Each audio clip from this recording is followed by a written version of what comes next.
may have heard, my research is particularly in this climate mitigation, about how we can mitigate the effects of climate change and prevent for it becoming too severe. And my supervisor, Professor Junayd Ul Islam, one of the key messages he has been giving in his work is that too much we have been focusing on new technologies, things that will make it easy for us to continue as we are without the emissions. And the problem with that is that it is not technologically feasible to scale those technologies in time to allow us to continue as we are, while also keeping our emissions down. There is simply not enough time. Which means that we have no choice but to change our habits and to change our lifestyles.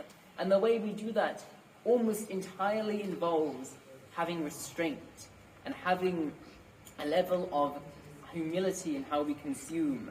The Prophet Muhammad ﷺ was very clear to encourage a modest attitude in how we go through the earth and eat of its produce. He once saw one of his companions, peace be upon him, making wudu at a river, and the Prophet Muhammad ﷺ complained about the excess that they were using, the wastefulness. This confused the companion. He said, "Can there be wastefulness with a river?" And the Prophet Muhammad said, "Yes, even if you are making your wudu in a flowing river which appears to have this unending supply of water, there can be excess."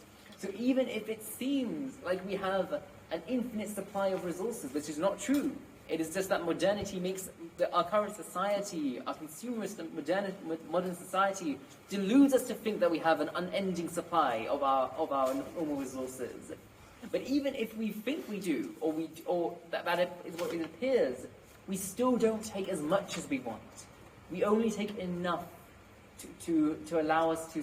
We only take enough to allow us to stay healthy and fresh, and so that we can worship Allah Subhanahu wa Taala properly.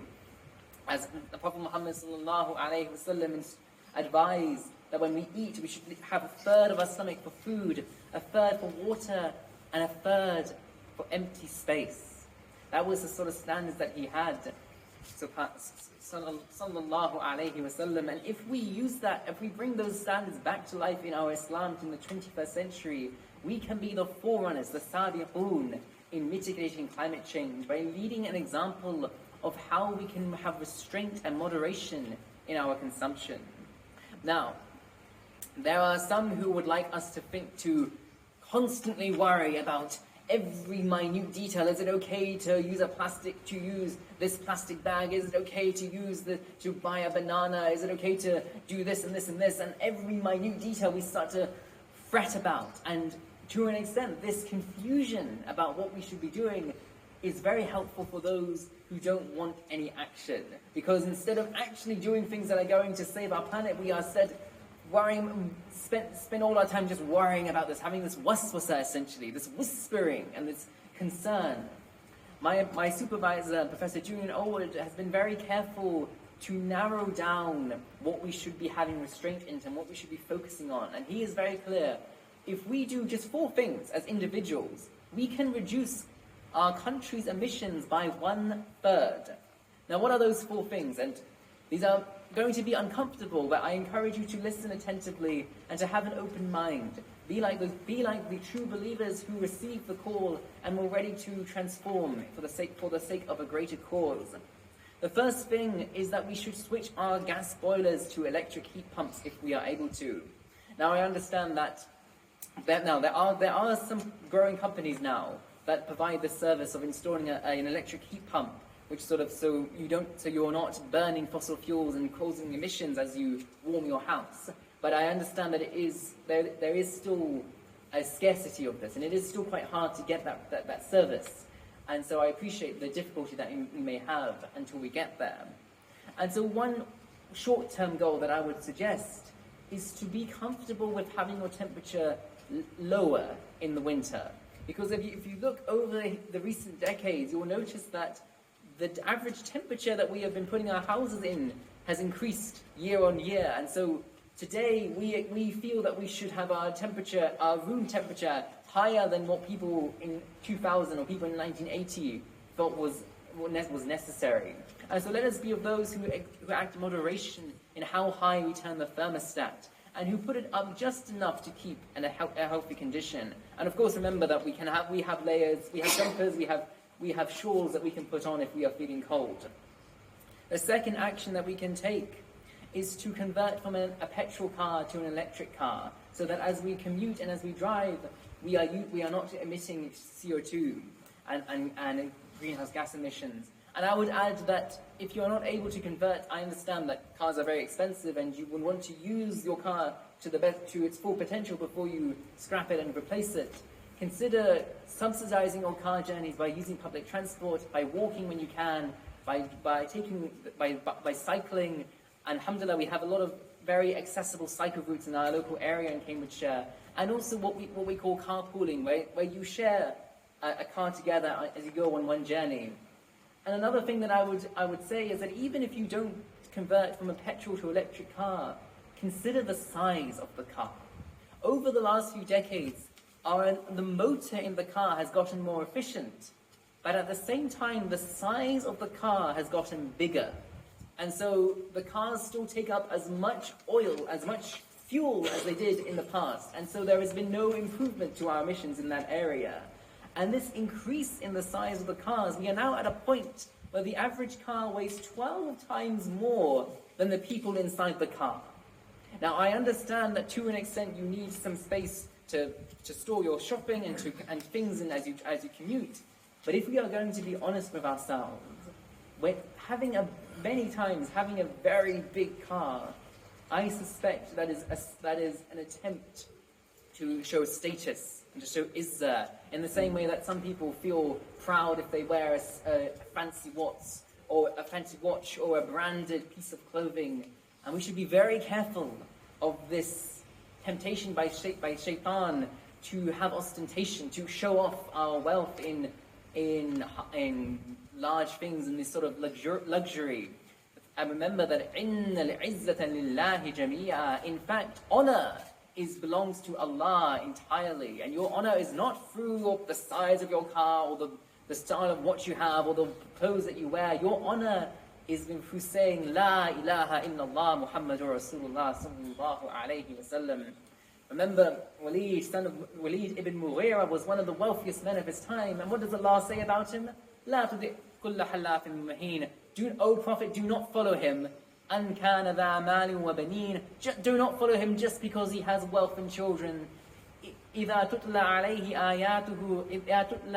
آيَاتُنَا قَالَ أَسَاطِيرُ الْأَوَّلِينَ. For in fact, this man who has all this wealth and children, when our signs are rehearsed to him, he says, ancient fairy tales, tales of the ancient. سَنَسِمُهُ عَلَى الْخُرْطُومِ. We are going to brand him on the snout of his nose. He's been putting up his nose to this message all this time, thinking he's more important than us. We're going to brand that nose like you would brand an animal ready for slaughter. May Allah protect us from feeling a false sense of pride, and may Allah preserve our humility and our humbleness in what we consume and what we use. Now, the third thing that is recommended for reducing our emissions is to stop eating beef, lamb, and dairy, and this is a very sensitive one. And so I have to be very careful with how we discuss this. Now, notice that the advice is not to phase out all meat. Chicken and fish is perfectly fine, alhamdulillah.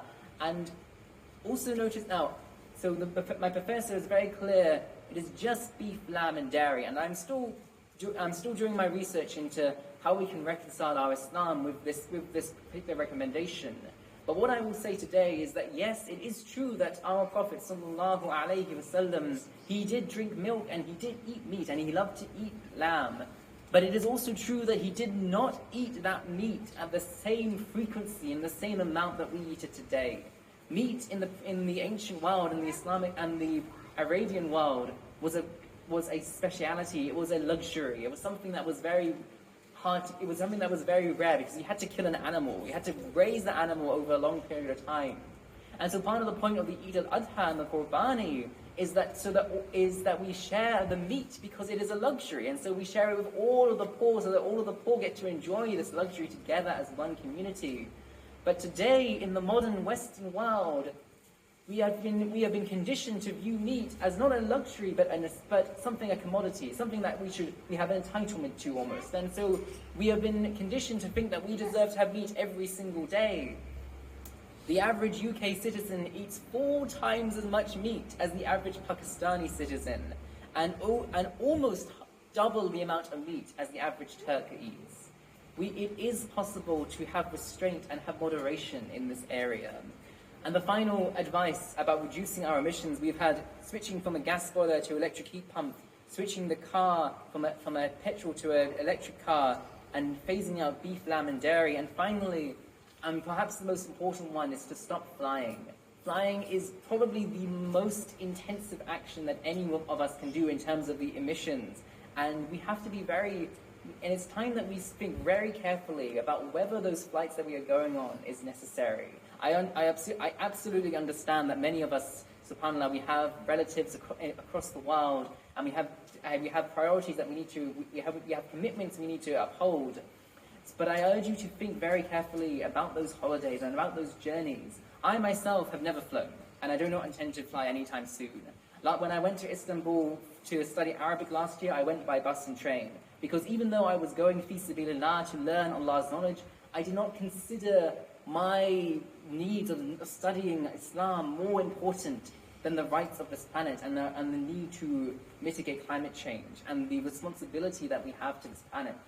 And inshallah, this year I've been invited to attend a ceremony in Istanbul, and I made the intention to Allah, if He wills, to go by land. And if I can't go by land, then I will not go, inshallah.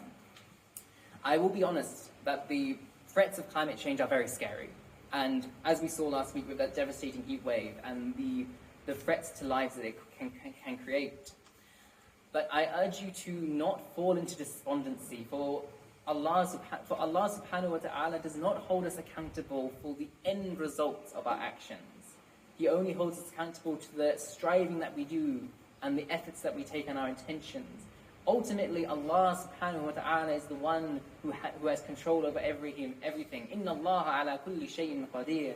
He is the one who can forgive Adam for his sin and guide him and appoint him. He is the one who can make fire cool for Prophet Ibrahim alayhi salam. He is the one who can turn Musa's staff into a snake and who can drown Pharaoh, the most powerful man of his time. And he is the one who can take a small community of Muslims in Medina and somehow let them defeat the army of Makkah again and again and again until this small group grows in size and conquers Makkah. May Allah have blessings upon our Messenger sallallahu alayhi wasallam.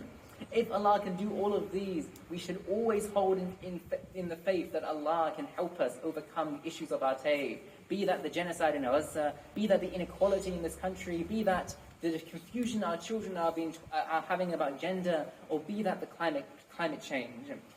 But إِنَّ اللَّهَ لَا يُغَيِّرُ مَا بِقَوْمٍ حَتَّى يُغَيِّرُ مَا بِأَنفُسِهِمْ. Allah does not change what is with a people until they change what is with themselves. We have to show Allah that we are serious about making this change. And this is where sidq comes. Sidq is about truthfulness and showing that we mean it. If we are sincere about our desire to escape from hellfire and into Jannah, we will not just say that we want to be safe from hellfire. We will do the commandments of Allah, the performing of the prayer and the paying of zakat. If we are serious about upholding the Fajr prayer in these summer months, when the nights are so short that it's hard to wake up, we will not just say that we want to pray Fajr. We will go to sleep early after Isha, and we will put our alarm on so that we can wake up in time for Fajr. If we are serious about our concern for the planet, and for the planet that our next generation, and actually my generation, are going to inherit, we will not just say that. We will take the actions necessary, and we will be the forerunners and an example for how we can mitigate our emissions and have moderation in our consumption. So I pray that Allah makes this ummah, the Muslim ummah, the best of all ummahs, as He promises in Surah Al-Imran. And I pray that Allah makes us an example for all the world. أقول قولي هذا أستغفر الله لي ولكم ولسائر المسلمين فاستغفروه إنه هو الغفور الرحيم.